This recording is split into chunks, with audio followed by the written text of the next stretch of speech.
So I'm going to go ahead and get started in the interest of time. Again, welcome to this month's new board member series. We are so happy to have you with us today. I am Shelly Davis Boyd. I am the Director of Communications, PR, and Marketing here at the Michigan Association of School Boards. I've been here for 2 years and just really enjoy my time. My background, as you can see, I did go to grad school. In between undergrad and grad school, I actually went to the Protocol School of Washington and was certified as a business image coach. So I do know a lot and teach a lot about etiquette, civility, body language, personal image, things along that line. It's something I'm really passionate about.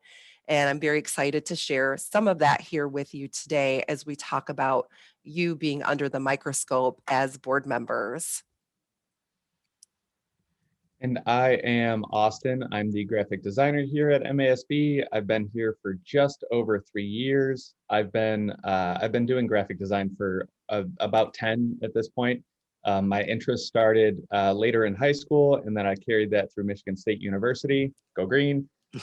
And I keep my focus on learning every day so I can be in front of fine folks like you today. Yeah, and this is a really fun day because although Austin and I are in different offices, we're only 2 offices away. So it's really exciting for us to be together. So let's go ahead and get started. We're going to start out first with a poll.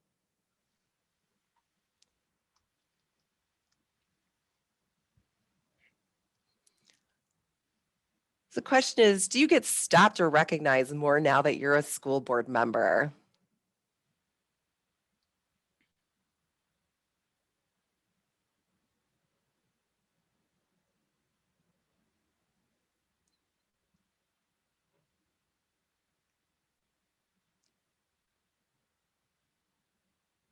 Not with a mask on. That's a good one. Right. That's the beauty of masks, isn't it? Yeah. Thank you. So it looks like 70% of you said no, 30% of you said yes.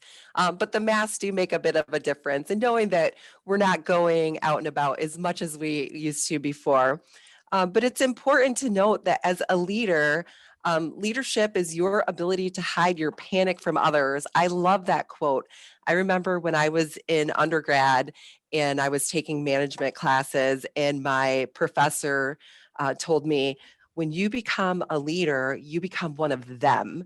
Like you are one of those people that everyone looks to. You're in the public eye. And for you folks, as school board leaders, not only are you in the public eye as a public servant, but you are also an extension of your district. So it's important to keep that in mind, that your role, you're always being looked at as an extension of what you're doing for your school district as well. And today, as we go through and we talk about you being under the microscope, one of the things that's important to know is that there's no non-reaction in leadership. So there's no such thing as not reacting to things. And I know oftentimes we think that if we don't do or say something, that's the message, but people are going to take what they want from your message, whether that you overtly react or not. And that's important because look at these pictures. So as we're getting more back into where you folks are having face-to-face meetings, and I know some folks may be still doing hybrid in terms of your constituents and attendees and things like that. But it's important to remember that first impressions matter. And we are all running on empty right now, every single one of us. I think just across the board, this pandemic has been tough on us. And so it's important for us as leaders in the school board to know that our first impression matters. So whether folks are coming into our board meetings, whether they're logging on to our board meetings, whether they're seeing us at school functions, out at the grocery store, whatever the case may be, you are setting the temperature for how interactions are going to go and what's acceptable in your role in leadership. And it's important for us to remember that, like us, I know a lot of your jobs, many of you are newer school board members, but the job you probably heard is different now than it was maybe in years past because we're dealing with unprecedented times. But it's just important to remember that all of us are exhausted. And oftentimes, when we're dealing with folks from your role as a school board member, the real issue may not be what's going on with what you folks are doing, but it could be other things going on with other people's, what they have going on in their lives and their stressors and things like that. So it's important for us as leaders not to take things personal or make anything personal. And that's going to help folks engage with us in a more productive way. So I want to talk about how our bodies speak because as I said, there's no such thing as a non-reaction when you're in a leadership role, and our bodies speak unconsciously. It's really the most basic part of our communication, whether it's our facial expressions, how we're paying attention to folks and our eye contact, our body language, our tone of voice. All of those things are rolled into how folks are going to perceive your message. And nonverbal communication, it's the response that's not sent in words. It's deeply rooted in who we are. I remember reading an article, just a little tangent for me, real quick. I love telling stories, but I remember reading an article once, and it was talking about how women tend to be better at gauging meaning from body language. And what they surmised in that particular article is because women, as caregivers, often when babies are small, we're having to pay attention. Babies can't tell us, hey, I'm hungry. Hey, I need my diaper changed. Hey, I need these things. So we're in tune to those things, but it's certainly a skill that all of us can learn and be proficient at. But it's also something that we all do unconsciously. So it's important for folks as leaders to make sure that we don't have a distinction between what our bodies are saying versus the words that we're saying. And, I think back to, when my mom would say, Shelly Lynn Davis, it's not what you said, it's how you said it. And that could be, again, through the way that I'm holding myself, through my tone of voice, the different things. And there's no such thing as a non behavior. People cannot not react to how leaders are reacting. And our bodies speak in every face to face encounter. And I think it's really important to note that nowadays we're doing a lot through Zoom and other things. I would submit that body language and facial expressions are even more important on Zoom because we're only focused in on people's face. That's all we can see. And we're constantly looking, if people have their cameras on, we're constantly looking to get that agreement from people to see how people are engaged, to see if people are questioning what we're saying. And so, as a school board member, it's really important to note that even if you're not the one talking and you have folks engaging online, believe me, they're scrolling through and they're paying attention. So we want to make sure that what we're saying with our body language and our eye contact, et cetera, is really what we're meaning. And you can make eye contact through Zoom. And it's sort of uncomfortable in some ways that, really we should be looking at our camera as often as we can so that people know that we're engaged with them. Just like with any eye contact, whether it's in person, face to face, or whether it's on Zoom, folks feel comfortable with like 40 to 60% eye contact. If you go over 40%, or if you go under 40% eye contact, people feel like you're not really engaged, you're not paying attention. If you go over 60, people just feel like we're interrogating them. And so we want to maintain that eye contact with our camera insofar as we can, as we're taking a break to maybe look at the slide or the frames to see folks, or looking at slides and things along that line. So let's talk about what positive body language can look like. And again, this is really important. And I would say even more important if we're face to face and wearing masks, because we can't gauge what's going on under people's masks. So I know I find myself to be more animated in Zooms and other online platforms than maybe I am in real life, whatever that is. Or if I have a mask on, I find I'm doing a lot more with my hands and smizing. I think it's Tyra Banks said, smize with your eyes to look friendly. But you want to make sure that you're showing that engagement through leaning in, tilting your head, making the eye contact as we talked about, nodding, having open posture. When our posture is open, that says to people, I'm engaged, I'm here, I'm listening.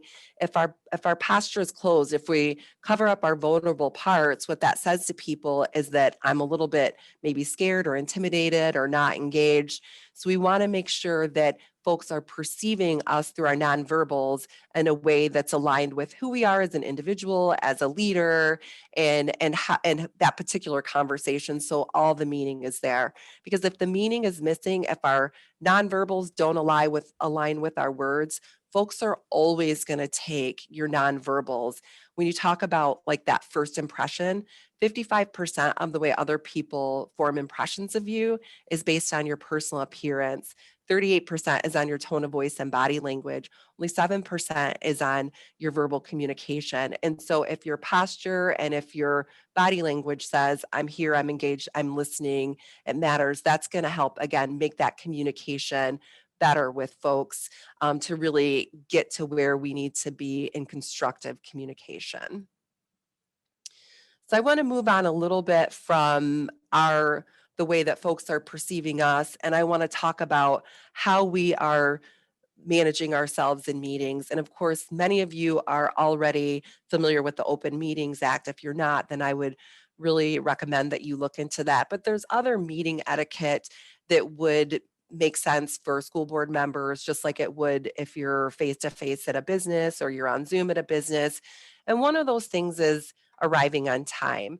When we arrive on time in person, it gives us a chance to get settled, find our space, let people know that they're important because we're showing up, that their presence is important to us.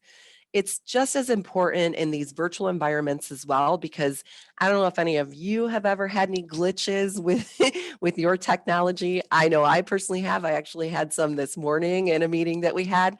But getting there, making sure that you're familiar, even if you've used platforms before, sometimes there's upgrades and different things. So we just want to make sure that we're there and that we're able to get going. Dressing for the occasion. As a certified image consultant, this is important to me, but what I can say is the way that we dress for occasions lets people know if we place importance on that particular interaction. And we have all become more casual over the last year. A lot of us have been working from home or different things, but we want to make sure that we're reflective of the importance of the business that we're doing. And again, that could vary from district to district on what's appropriate, what the norms are for you there. But you do want to make sure that you're showing folks that this is important through the way that you dress for the occasion. Actively listen and participate.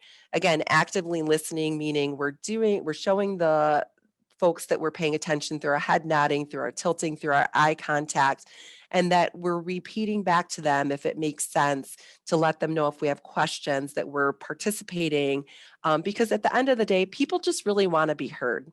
That's what it comes down to. When you have parents or other constituents coming to your meetings, it's really important to them that their voice be heard, and part of that is your role as a board member. Refrain from interrupting.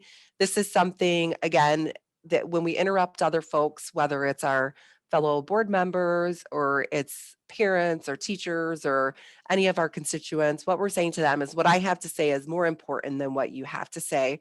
And that's going to be really tough for people, because they want to know, again, that they're heard and that you're hearing and serving their needs insofar as you can. Put away distractions. This is a big one in the environment of connection that we live in right now. If you're on your cell phone, if you're checking other things, what you're saying to folks is there's something or someone more important than you. And that's not a great way to establish a relationship with people. And that's really what we're doing, right? We're establishing relationships with people all the time. We can either only improve it or we can take away from that, the power of that relationship. So put away distractions insofar as you can. Of course, that may be hard if you're on your computer or something like that, but keeping the phone away, the Apple Watch or the other things that can distract us so that we can pay full attention to people, it's going to go really far in helping to continue those positive relationships. And then eat and drink thoughtfully. Again, we've become more casual over the last year plus that we've been going through the pandemic. And a lot of us may be working from home or alone in our office. We're not going out and engaging. It is okay if you're in a meeting to have a drink, a coffee, a water, etc. We just want to do it thoughtfully. I was kind of cracking up the other day when I saw a meeting, made the news. They had a meeting and everyone was working from home. And there was one guy on the Zoom with his camera on, laying in bed with his, drink next to him and had his food snack actually sitting on his stomach. That's not what what we want to do when we're in important meetings like school board meetings or other meetings. So if you are going to eat or drink, just do it thoughtfully with the people that you're interacting with that are just seeing your face in mind. Next, I want to talk about netiquette. And netiquette is simply internet etiquette. And it's just, what's good behavior on the internet. And when I say netiquette, I'm talking about your social media, with which Austin is really going to talk a lot about, text messaging, emails, Zoom or other platforms like that, chat boards, etc. And so we want to make sure that we're using appropriate netiquette because it helps us promote effective communication skills. It prevents miscommunications and it helps us understand how to work collaboratively and what's, socially acceptable. And so my first rule of thumb is put people first. We want to remember when we're behind a screen that the other person behind is also behind a screen and that's a real person. It's easy to get very casual or to feel anonymous behind a screen, but people are watching and I don't need to, tell any of you. We've all seen the stories. We're all on various platforms, being recorded or putting things out there. So we want to make sure that what we're doing is we're keeping the people first and keeping in mind that we want to protect our cyber identity, which I'll talk through a little more in a second. And then remember, less is more. So whether it's a Facebook post, a text message, an email, people don't have the attention span that they used to. So if we're getting to the point where we have, a text or an email that long, maybe that's a different type of communication that we need to consider.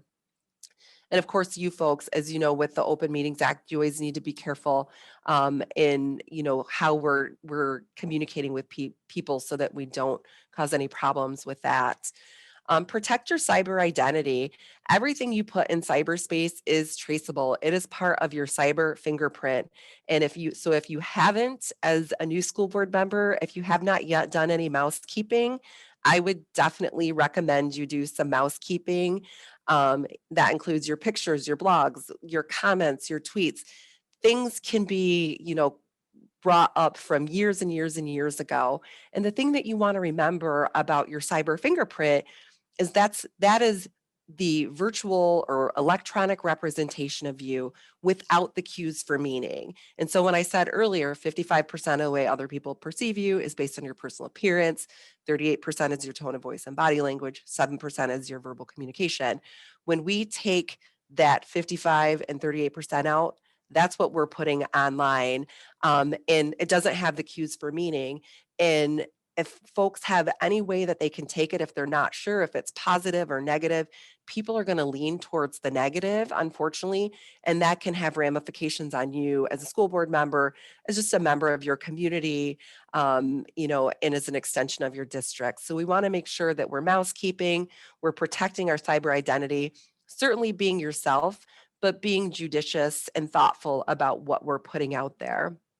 And then proofread and wait, right? I mean, it's so easy to get online or to get behind your keyboard and type stuff that maybe if we would have sat on it a little bit, or maybe if we would have went back and proofread it, we would pick up on, some grammatical errors, or that just the tone isn't quite where we want it. I am a big believer in Grammarly myself personally. I use it a lot. We use it here at the organization because it does help you not just with your grammar and your spelling, but it also helps you check that tone to make sure that your user is receiving it the way that it's intended. And then I just wanted to also touch on considering your virtual environment. Your virtual environment is an extension of your district. So if you are for any reason doing meetings from any place that's not your standard where you do your school board meetings, just keep that in mind. And even for your work purposes, we want to make sure our virtual environment is reflective of the type of business and organization that we're working with. Make sure that you turn off notifications when you are in meetings. So, whether it's do not disturb or just logging out of things, so that there's not a distraction from other folks with things pinging through or possibly cutting speakers off because we couldn't hear them when messages, etc., were coming through. Always use respectful language. And again, being in the public space, I understand that people may not always be respectful towards you, but it's incumbent on you to set that example and lead that charge and be respectful to other people. And then fact check before posting or sharing things. Again, Austin is going to talk more about the social media, but we want to make sure that the things that we're posting or sharing are factually accurate in amplifying your district. And then this is just like a personal thing for me, but on emails, unless it's absolutely necessary, we don't need to reply all. That's a Shelly problem. I'll own it. That's a Shelly problem, but it just helps unclutter folks' email box if they don't have to be part of that particular conversation. So I've talked about our nonverbals, some meeting etiquette. I want to talk about how some steps to project confidence as a leader, because this is something that's going to be really important. We are drawn to people that are confident. We want to make sure, that it seems when people are confident, like they know more, they're more engaged, they're more aware, they're more knowledgeable on things. So if you're projecting confidence, some steps, the first thing is to be aware of the signals you're sending, and whether that's through your body language, your nonverbals, your attention, just be aware that people are picking up on that. Speak calm and with a calm cadence. And this is regardless of how other people are talking to you. You want to reply with calmness, because that is going to help lower the temperature. And it's hard to have an argument with people if only one person is doing the arguing. Use pauses.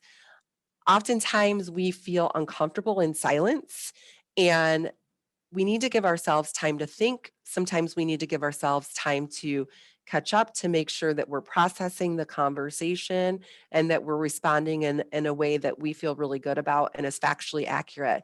So feel free to use pauses when you are having conversations. There's no problem with saying, I just want to take a minute to think on that.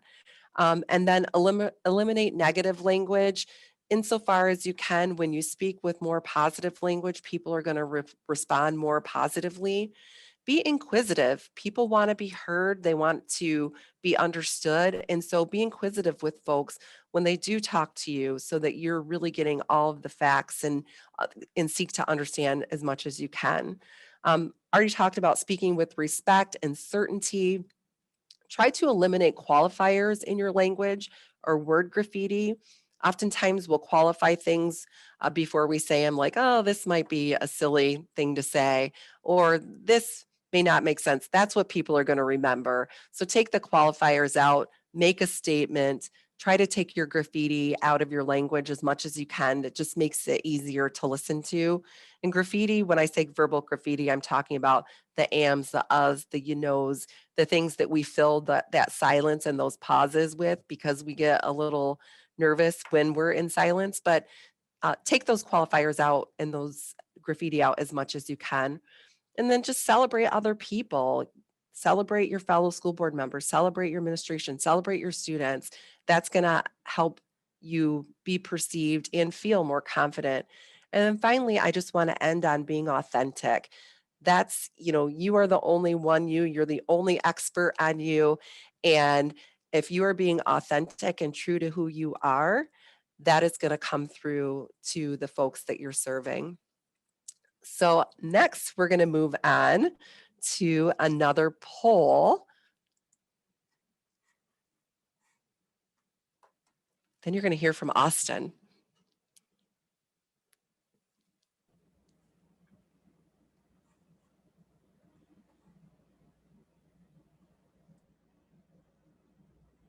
Wow.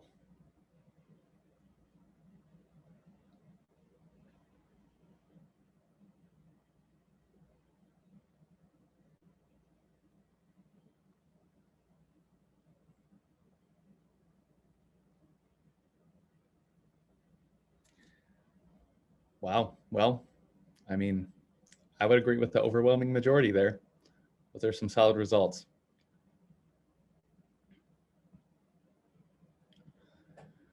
So thank you, Stacy, and thank you, Shelly. All right, so I'm just gonna jump right in here.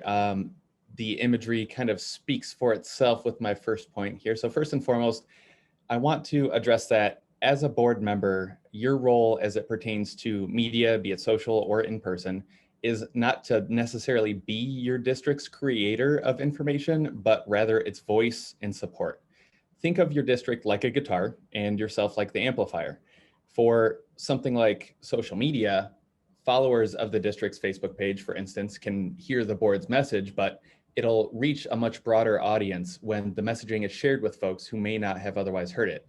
And this puts you as board members in a very unique position where your personal account is no longer just your personal account, but rather, as Shelly said, an extension of your district. And as such, your messaging carries more weight. And I'll touch more on the personal usage of social media as a board member in the next section. But so back to the you are the amplifier analogy I used, not only should your social media account focus on the information that your district puts out itself, but your own content and how that reflects the district as well. Because like I said, and Shelly said, you are an extension of your district. This means that you are tasked with both taking the district's content and amplifying it to the best of your ability through your own channels, as well as being mindful of what you're sharing as a representative of your district.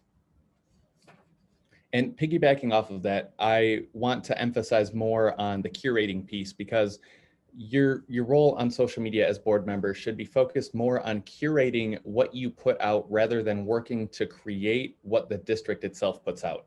Sharing district posts on social media is a great way to curate your media profiles as board members while also supporting your district's messaging, be it Facebook, Instagram, Twitter, or wherever your district is sharing its information at to its followers. If you're on there and you have the capability to, the best thing that you can do in your position is to echo what is shared. And even if you feel that you personally don't have a whole lot of followers or people who interact with your posts on a regular basis, every single share adds impressions to the outreach and the overall number of impact that your district's posts can have, and every single number counts. The greater your reach, the greater overall impact of the social media presence is bound to be, and you are certainly in position to bring that to fruition. So wrapping that up, for the most part, residing behind the scenes to work alongside your district and your district's strategic plan as it pertains to social media in particular will yield the best, most successful results.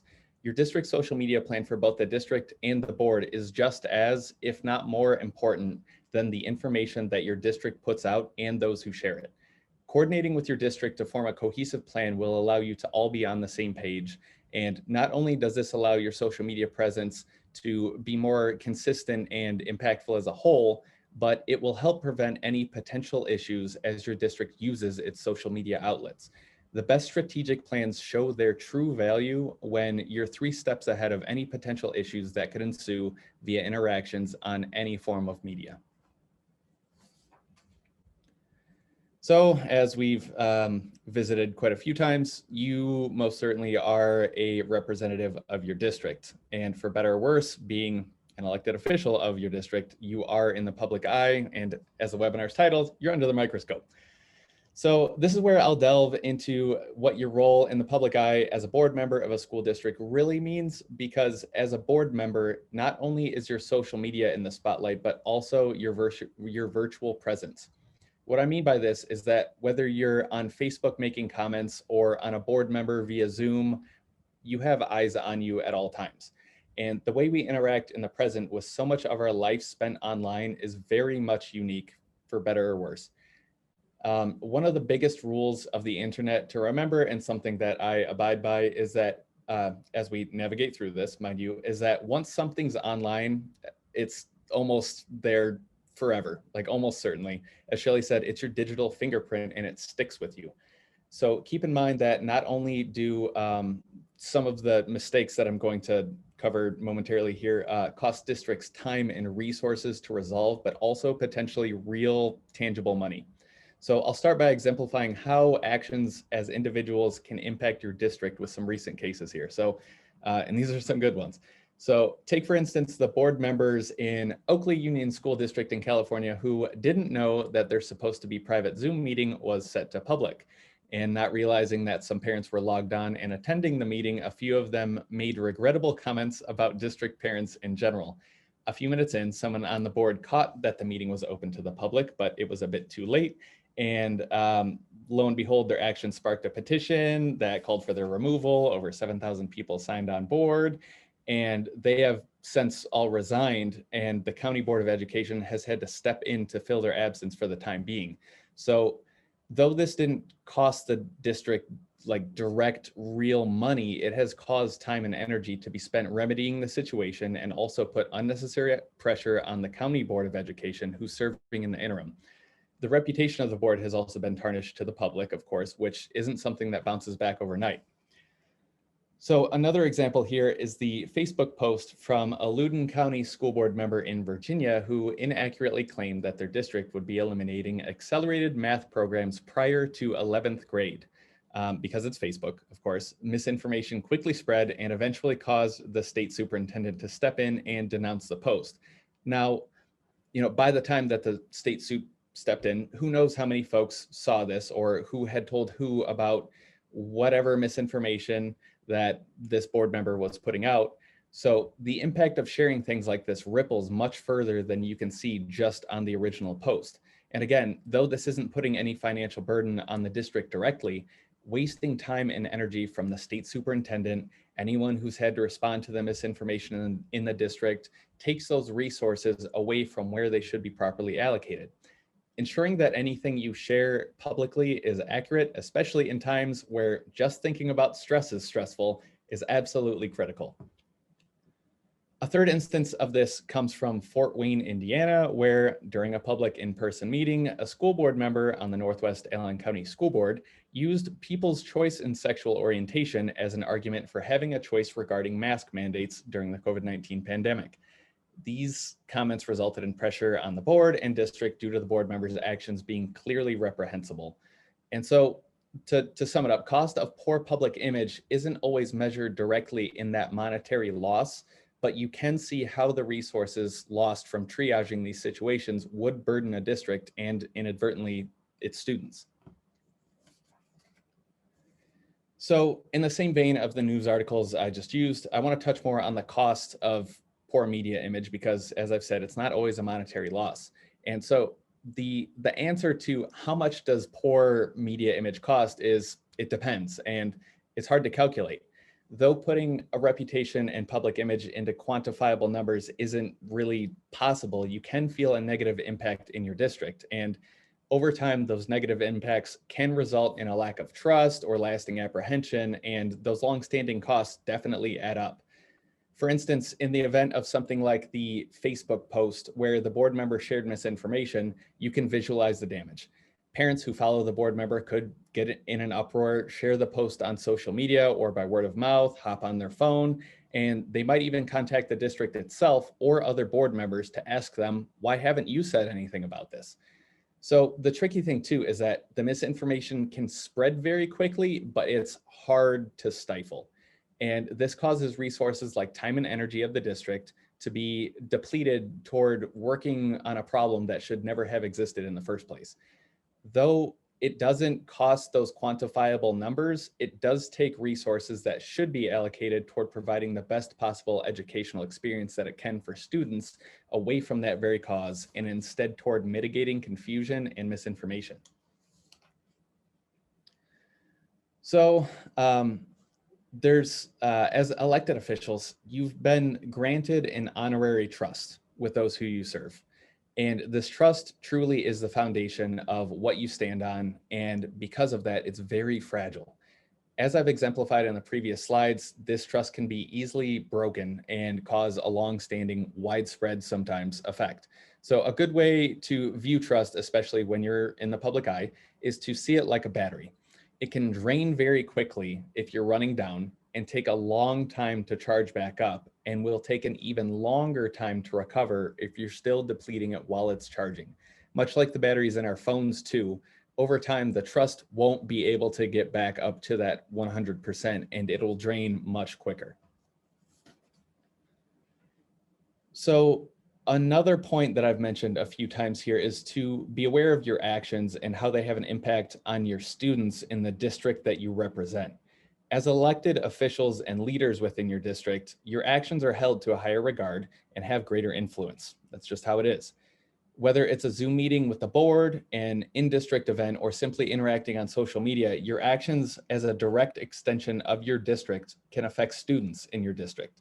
And so I advise, do all that you can to ensure that your actions create a positive ripple and not a wave of negativity.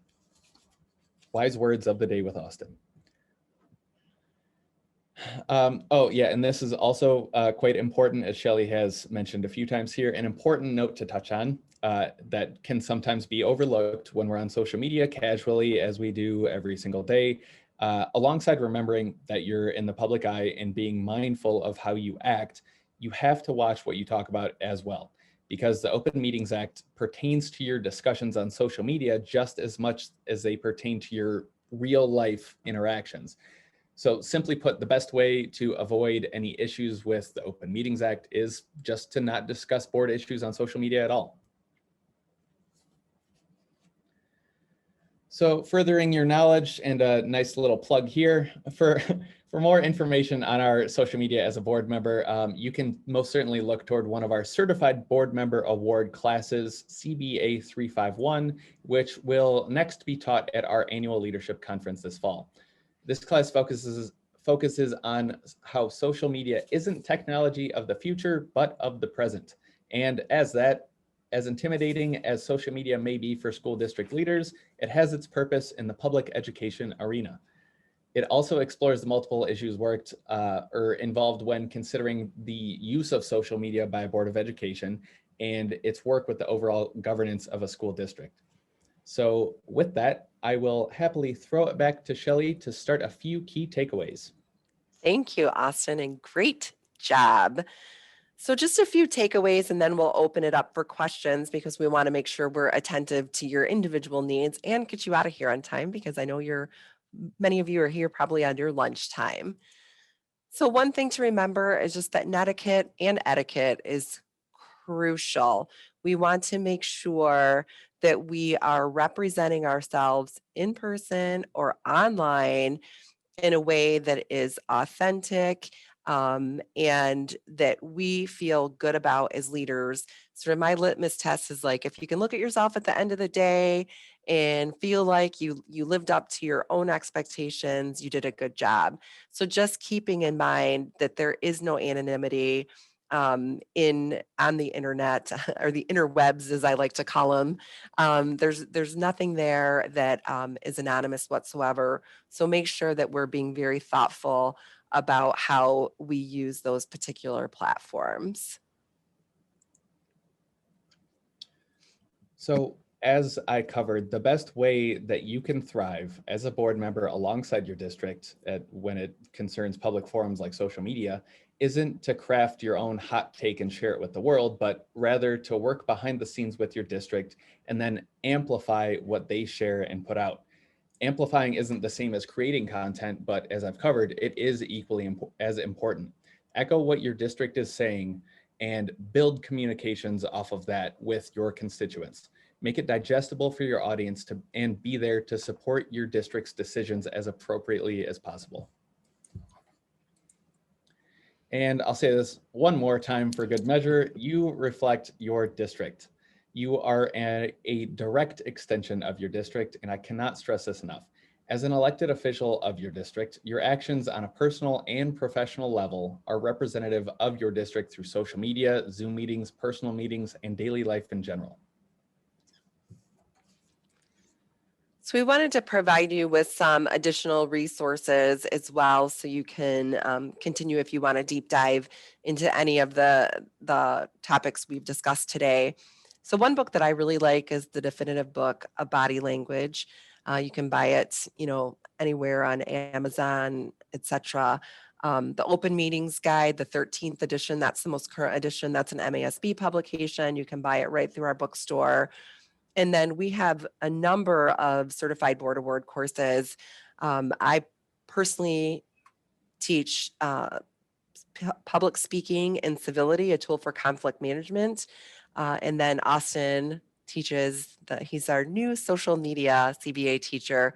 So those would be great ways for you to get more information and dive a little bit deeper on any of the items. So with that, we're open to take whatever questions you may have about any of the topics that we discussed today. All right, Shelly and Austin, a few came in during the presentation that I will start with. Shelly, could you repeat the 3 elements of the percentage difference of visual appearance versus like your tone of voice, and then what you actually say, what those numbers were again? 55, 38, and 7. So 55% of the way other people perceive you is based on your personal appearance, 38% is on your tone of voice and body language, and 7 is on your actual verbal communication or the words you speak. Thank you. Of course. We also had my son's 2nd grade teacher came to talk to the school board recently.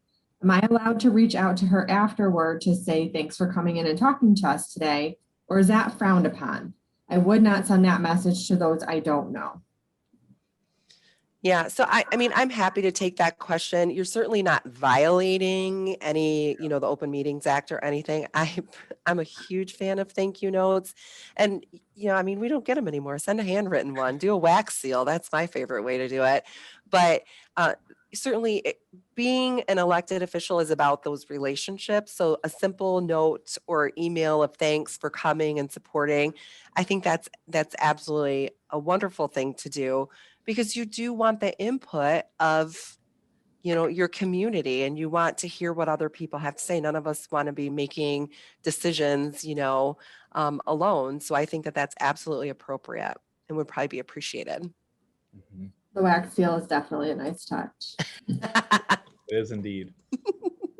Can you explain more about negative versus positive language? Very simply. So oftentimes we'll say things like, don't do this versus this is the way that the preferred way to do it. I think of it, again, I'll go back to my undergrad days. My management professor would say, like, leading is like having kids, right? And so we want to redirect our children with positive language versus using negative language. If we come in negatively, that can put people in a negative state of mind. So find the same way to say it, but how can you say it without any blame or personal feelings attached, that's not on the negative side, but more on the positive side, if that's helpful explanation. I abide by the give instruction, not restriction. Ooh, I like it. I just made that up, so I'm going to abide by it from now on. Perfect. Just curious what your thoughts are about how to respond to incorrect information being posted by community members on social media. Yeah, so that's going to be a tough one in not knowing your particular board's norms or anything. I would just say you really have one spokesperson on your board, and it's probably your board president.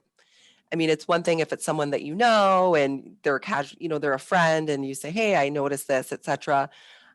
So I would be very careful as an individual board member who's not the spokesperson. That's why it's really important for all board members to amplify the messages, the positive messages, because if you can get people out there sharing the accurate, positive things that are going on, then hopefully that's going to bring that to the top of the social media algorithms.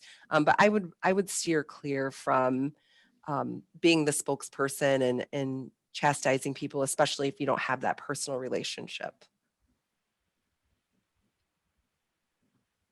We did have a follow-up to the thank you note. is that after doing that, is it appropriate to meet in person privately to discuss if somebody does have concerns that they've been sharing, a community member has? You certainly can meet with constituents. You want to make sure that you're not making promises, that you're not discussing board business that's not appropriate to be in the public. So I would say if you were going to meet with somebody, that it'd be more if you have a relationship with them, or if they're one of your constituents, that it's more of a where you're listening. It's a listening session versus a, hey, I'm going to fix that, or yeah, well, we've been talking about this, or we're going to do that. You don't want to run into trouble that way. Your board should be a united front, and decisions that come out of your board should be united. That doesn't mean that we're not listening and hearing. Absolutely, we need to be doing that, but I would be careful in how you went about that. And I would definitely make it more of a listening session. I want to seek to understand. I'm not here to make decisions or give further information that's, not appropriate at the time. We also had Julianne shared an example of what her board has been doing because their community had expressed a desire for more transparency. So she noted that herself and other newly elected board member both have their own Board of Education pages on Facebook. They share district announcements, celebrations of staff and students, and they also provide general updates following board meetings. For example, expressing pride for the courageous conversations that went into decision-making. Said, is this a good way to have more transparency while also having a larger district representation on social media? And she does note too that our district is known for not being social media heavy. Mm-hmm. So I would say it's certainly okay for you to have your own Facebook page, but use it judiciously. And the ways that you say that you're using it right now, I think that makes sense. It can be a slippery slope if we start sharing things that should not be shared. If we're getting the back and forth, I mean, the whole point of social media is the social interactions. So you want to have a place where people can go on there and post and ask questions. It's a job. I would say if you're going to have a Facebook page as an elected official, that you need to be monitoring it every single day to make sure that everything that's on there is accurate and appropriate. And it sounds like right now you have a plan for how you're using it. I would say I would just make sure that that's okay across the board. No pun intended. that there's no discrepancy between what folks think about whether it's appropriate or not appropriate, just to make sure that everyone's on the same page.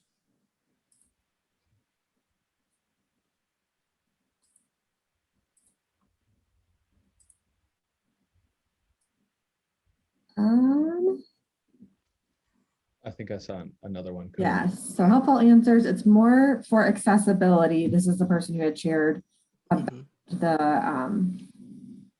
having the Facebook pages. It's more for accessibility and a place to express a positive presence for their board. So she says, thank you. Thank you. That sounds like a good way to use social media. All right, we have a few more that came in. So how might a board be appropriately responsive when community concerns are brought up on social media and individual members are tagged when the board president is not on any of those social media platforms? Even if the board member is not on the social media platform, or the board president, I'm assuming your spokesperson, they can still issue a response that can be posted. Yep. So whether they're on there personally or not, if you let them know at your board meetings or what have you, what you folks are hearing, they can certainly issue a response to it. If I have had prior connections with parents, students, and teachers within my district, should I curtail and limit my interactions? I'm presuming that would be in response to if they have issues with things that are going on in the district.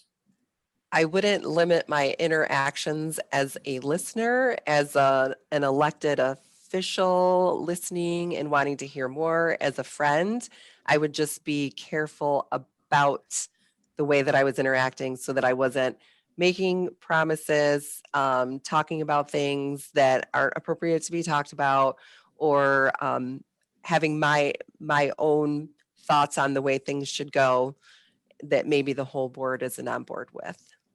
And then that board again, board.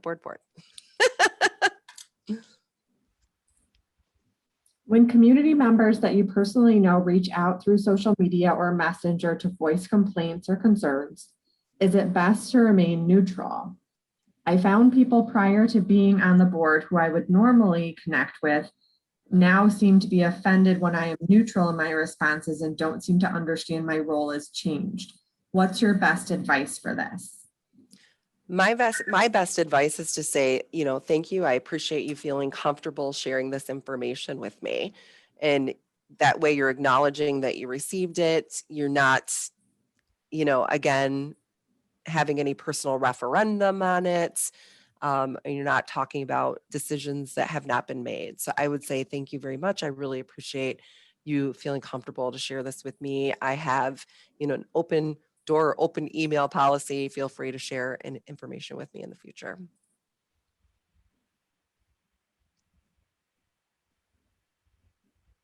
Well, that covers everything that has come through either Q&A or chat so far. Does anyone else have anything else? Well, we've got a raised hand here. So Cindy, I'm going to give you permission to ask your question.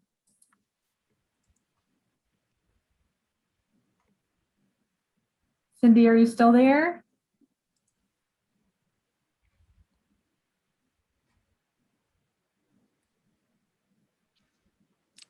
Do we have to unmute ourselves? No, I gave her permission to talk, so she should be able to unmute herself.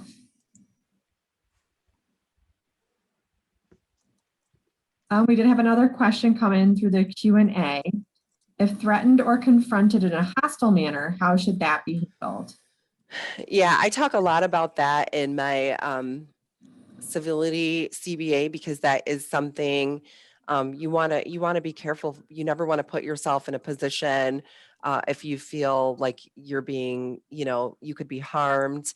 I would say remain calm, and that would be something that you would want to get yourself out of that situation. Invite that person for, talk to them about other ways that they can express their opinion, whether it's coming to the board meeting or sending an email or whatever the case may be. But I would respond respectfully, but also keep your personal safety in mind. And again, if someone's up here and we're responding down here, generally you're going to bring the temperature down. We can't, if we're both up here, it's not going to be a productive conversation.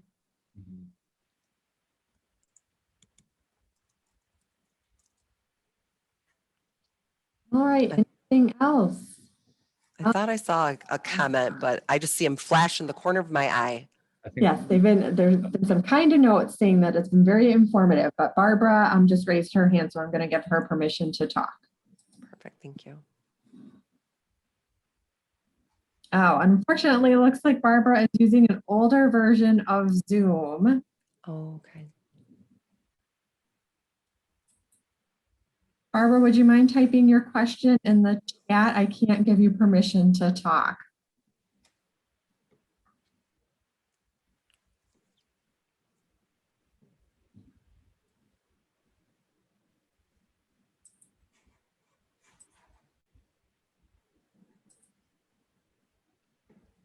The follow-up questions here have also been great, so thank you all for those. Yeah, I really appreciate it. But thank you for sharing. Thank you. And also, if you haven't had any of your questions answered, there is the email address posted up here on the last slide, comms@masb.org, so you can feel free to send questions there. And our next new board member series webinar is June 9, also starting at noon, and we'll be covering the CBA program and board development, and that with members of our leadership development and executive search services department. I want to say thank you all so much for attending. I appreciate it. I hope that you found this information to be valuable to you as in your role as board members. Could you post the books that we're the resources. Mhm. I can do that, I believe. Oops, let's see. I was trying to close down so I could look on the website and I couldn't do that. Hmm. There we will. Barbara also sent in her question. It seems that sometimes it looks to the public that decisions not made ahead of time. What can be done to reverse this assumption? Yeah, that's just one of those things, Barbara. That's a tough one. Like it again comes to communicating and being transparent and communicating about the steps that you folks take to make your decisions, and inviting people they can participate in board meetings. It's just overcoming that that inaccuracy, and that's just like anything, it's going to take time. Yep. Yeah, building that transparency and trust is Mhm. key. Thank you all again. I hope that we see you next month at the next new board member series. We will stay on for a little while if anybody has extra questions. If not, enjoy the rest of your day. We look forward to see you soon. Can we send copies? We can share our slides. Do we post them on the website, Stace?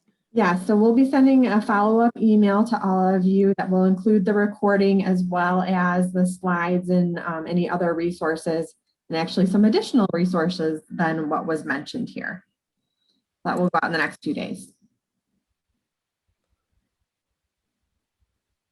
Thank you. Have a great day. Thank you all. Thank you.